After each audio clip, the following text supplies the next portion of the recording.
वेद पाठशाला में मैं आपका हार्दिक स्वागत करती हूँ। प्रिय श्रोता, परमेश्वर का वचन जीवित, पवित्र एवं सामर्थी है। आशा है कि आज के वचन से आपको आत्मिक लाभ होगा। तो लीजिए प्रस्तुत है ये संदेश।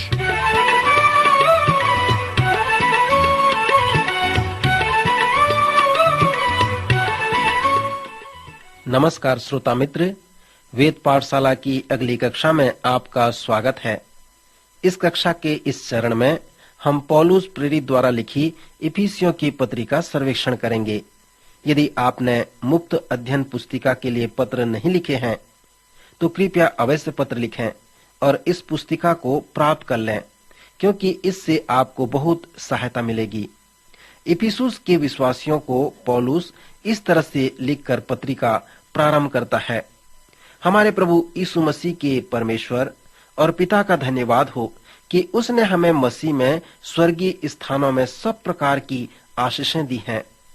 इस चरण में और अनेक कक्षाओं में मैं योजना बनाया कि पौलुस द्वारा लिखी इफिसियों के पत्री का सर्वेक्षण करूं, परंतु इसके पहले कि इस पत्री का सर्वेक्षण प्रारंभ करूं, मैं चाहता हूं कि गलतियों की पत्री के कुछ अंतिम बातों को बता दूं। मित्र, इसके पहले कि हम आगे बढ़ें, मैं आपको निश्चय दिला दूं कि आप गलतियों की पत्री में पौलुस के जीवनी को अवश्य स्मरण रखें, क्योंकि यह बताता है कि पौलुस शरीर में होकर पीड़ा में से कैसे जीवन बिताया। गलतियों की पत्री के 4 अध्याय 12वें पद से 16वें पद में हम इस प्रकार पढ़ते हैं, हे भाइयों, मैं तुमसे विनती करता हूँ, तुम मेरे समान हो जाओ, क्योंकि मैं भी तुम्हारे समान हुआ हूँ। तुमने मेरा कुछ नहीं बिगाड़ा, पर तुम जानते हो कि पहले मैंने शरीर की निर्बलता के कारण तुम्हें सुसमाचार सुनाया, और तुमने मेरी शारीरिक दशा को, जो तुम्हारी परीक्षा का कारण थी, तुच्छ न जाना, न उससे घृणा की, और परमेश्वर के दूत वरन मसीह के समान मुझे ग्रहण किया। तो तुम्हारा वो आनंद मानना कहाँ गया? मैं तुम्हारा गवाह हूँ कि यदि हो सकता तो तुम अपनी आंखें भी निकाल कर मुझे दे देते। तो क्या तुम ये सच बोलने के कारण मैं तुम्हारा बैरी बन गया हूँ? मित्र, प्रेरित पौलुस के जीवन में यह बहुत ही महत्वपूर्ण आंतरिक बात है। विद्वान भी पौलुस के इस पीड़ा पर सहमत नहीं होते। पौलुस शायद शारीरिक रूप से निर्बल व बीमार था। उसे बहुत पथरवा किया गया था और कोड़ों से मारा गया था, सो शायद वह घायल हो गया था। जब वह दमिश्क के मार्ग में यीशु से भेंट किया था तो वह अंधा बन गया था। कुछ भी कारण हो, उसके शरीर में पीड़ा थी। उसकी शारीरिक दशा ऐसी बिगड़ी हुई थी कि वह देखने में अच्छा नहीं लगता था। यहाँ पर वह गलतियों से कहता है कि मैं तुम्हारा गवाह हूँ कि यदि हो सकता तो तुम अपनी आंखें भी निकाल कर मुझे दे देते। इससे पता चलता है कि पौलुस की आंखें कमजोर थीं और शायद वह गलतियों की पत्री को छोड़कर अन्य पत्रियों को दूसरे से लिखवाया है। वह लिपिकों से सहायता लिया है क्योंकि वह देखने में कमजोर था। इसके साथ साथ यहाँ पर एक सुंदर प्रश्न भी है जिसे उसने गलतियों से पूछा कि क्या तुम से सच बोलने के कारण मैं तुम्हारा बैरी बन गया हूँ। फिर 4 अध्याय के 19 पद में पौलुस एक छोटी प्रार्थना की है। पौलुस लिखता है, हे मेरे बालकों, जब तक तुम में मसीह का रूप न बन जाए तब तक मैं तुम्हारे लिए फिर जच्चा की सी पीड़ाएं सहता हूँ। जब सब जानते हैं कि पौलुस कुलुस्से को कहता है कि मसीह आप में है, वो महिमा की आशा है, परंतु कैसे वह आपके जीवन में रहने लगेगा।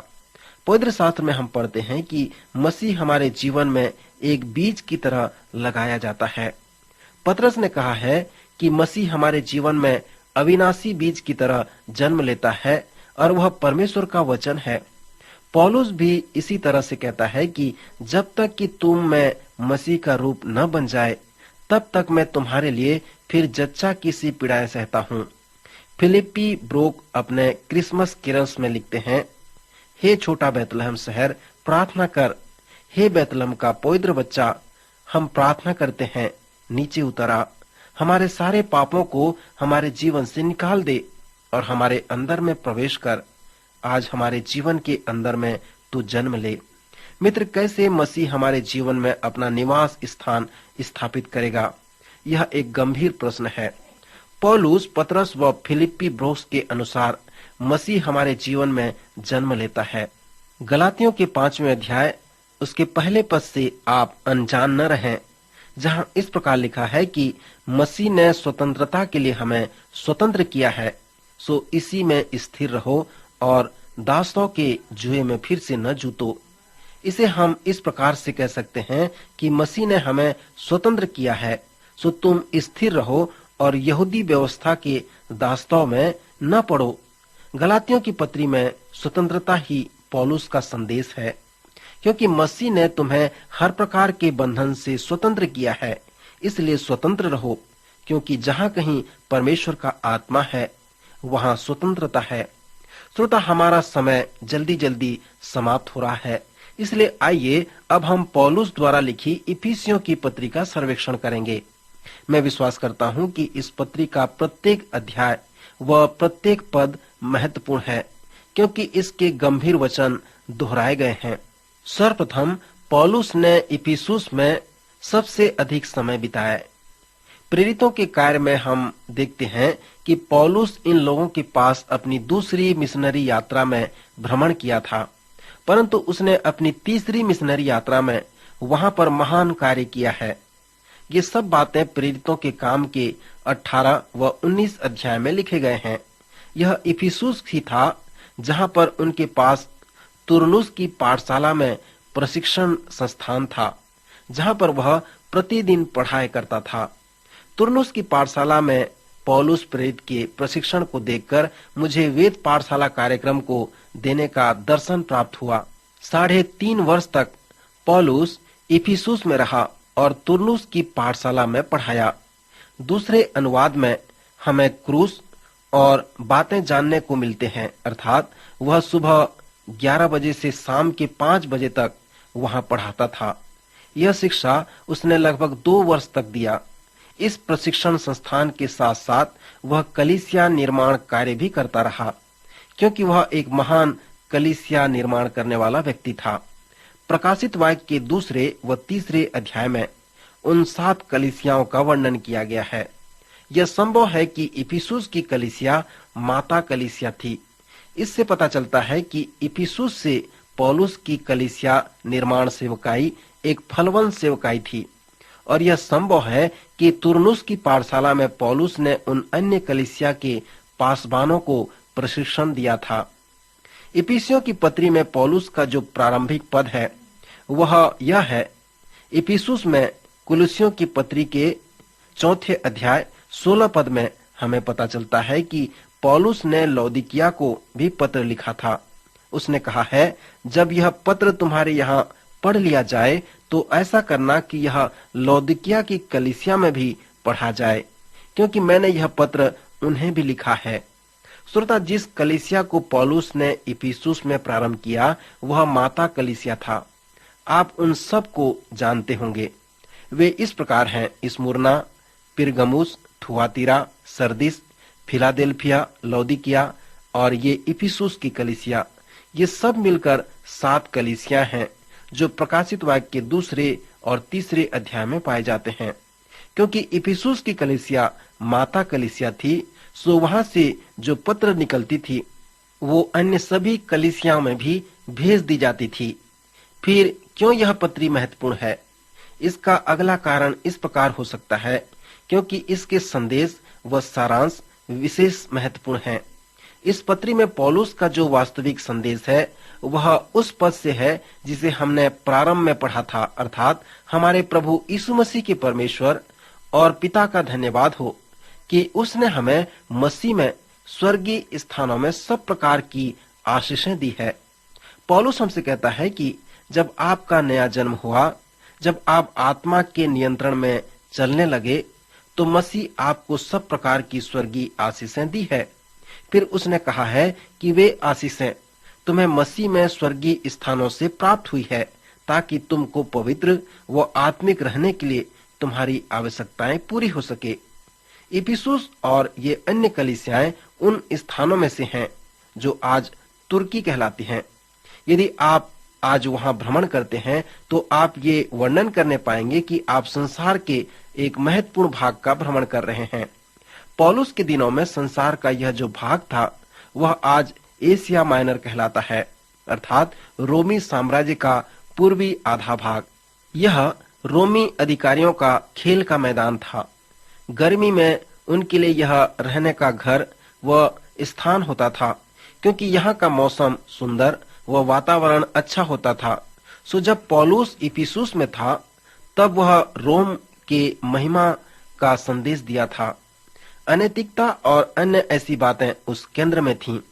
इफिसुस जैसे स्थान में आप मूर्ति पूजा, अनैतिकता, व्यभिचार और गंदी साहित्य को देख सकते हैं। पौलुस लौदीकिया की कलीसिया के विश्वासियों को और इफिसुस और साथ ही साथ उन अन्य विश्वासियों को भी लिखता है, यद्यपि तुम रोम में रोमी साम्राज्य के मध्य रहते हो, सब प्रकार के अनैतिक पाप के मध्य रहते हो, फिर भी यह संभव है कि तुम पवित्र जीवन व्यतीत कर सकते हो। इफिसियों की पत्री में पौलुस लिखता है कि तुम्हारे जीवित रहने का केवल एक ही तरीका है और वो प्रभु यीशु मसीह है। इसका मतलब ये है कि आपको स्वर्गीय स्थानों में रहने के लिए सीखना है। लुस्त्रा में पौलुस को जिस सच्चाई का अनुभव हुआ है वह सचमुच में उस सच्चाई के लिए उसके जीवन को खोल दिया। लुस्त्रा एक सामुदायिक शहर का एक नगर था जो गलतिया के नाम से जाना जाता था। सो जब उसने गलतियों को लिखा तो उन सामुदायिक शहरों को भी उसने लिखा। जब पौलुस लुस्त्रा में था तब उस पर पथरवाह किया गया था और उसे मरा हुआ जानकर छोड़ दिया गया था। अनेक लोग विश्वास करते हैं कि उसकी मृत्यु हो गई थी और वह मृतकों में से जी उठा था। फिर लोगों ने उसे पथरवाह किया। वो सोचने लगे कि वह मर चुका है। सो एक मृतक कुत्ते की तरह जिस प्रकार उसे घसीटकर फेंक दिया जाता है, वे पौलुस को घसीटकर शहर के बाहर फेंक दिए।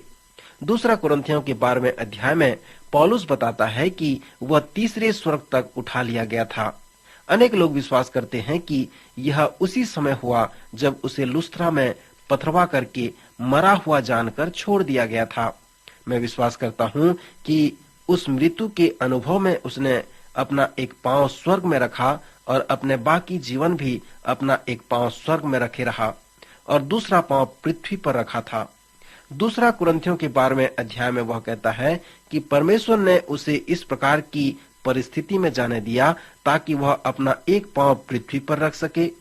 कुरिन्थियों के जैसे बदमाश लोगों के मध्य भी उसने अपना एक पांव पृथ्वी में रखे रहा। इस प्रकार उसका एक पांव पापी व अनैतिक संसार में रहा पर दूसरा पांव स्वर्ग में रहा। सो पौलुस दावा करता है कि इस संसार में भी रहकर हम मसीह में स्वर्गीय स्थानों का अनुभव कर सकते हैं। श्रोता मित्र, समय समाप्त हो रहा है। अगले कार्यक्रम में फिर मिलेंगे। प्रभु इन वचनों द्वारा आपको आशीष दे।